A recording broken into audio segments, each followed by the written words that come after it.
Alright, we're going to quickly review bag valve mask ventilation with an ambu bag.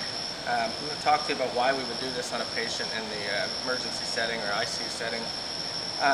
First thing we would do is assess our patient and make sure that they're breathing properly. What we're looking for is really rate and depth. And when I talk about depth, we're really looking at, are they actually having a proper minute volume?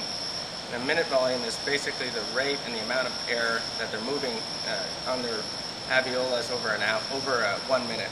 So we basically look at a patient, in your realm of healthcare, you're going to really look at their oxygen saturations, and you're going to realize that they're really not ventilating well. Ventilating, we talk about that when we're looking at the muscles and the respiratory muscles. Are they able to actually make that lung volume? And when we talk about oxygenation, it could be something that's preventing them from absorbing the oxygen that they're breathing in. So COPD, cancer, those types of pathophysiologies.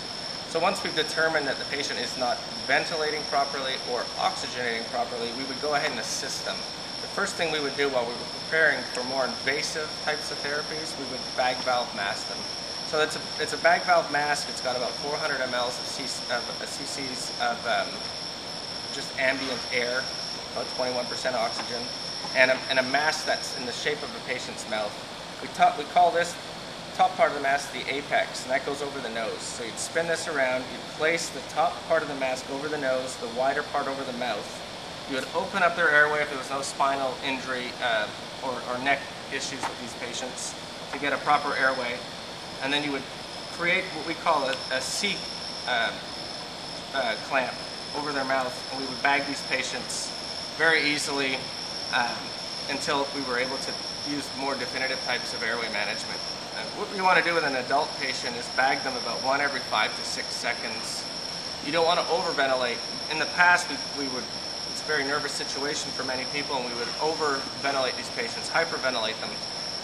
This causes all types of issues. If we're blowing off that much CO2, it can cause vasospasms in the brain. So we're really cautious about just giving them about 10 to 12 breaths per minute. So it's about 5 to 6 breaths, a breath every 5 to 6 seconds. I'm sorry. And it's quite simple. I'll demonstrate a few seconds here. You can see what it would look like.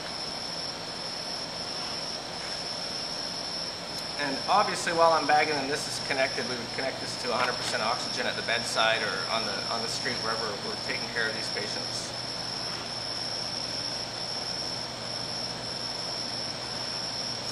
And there you have it. That is bag valve mask ventilation.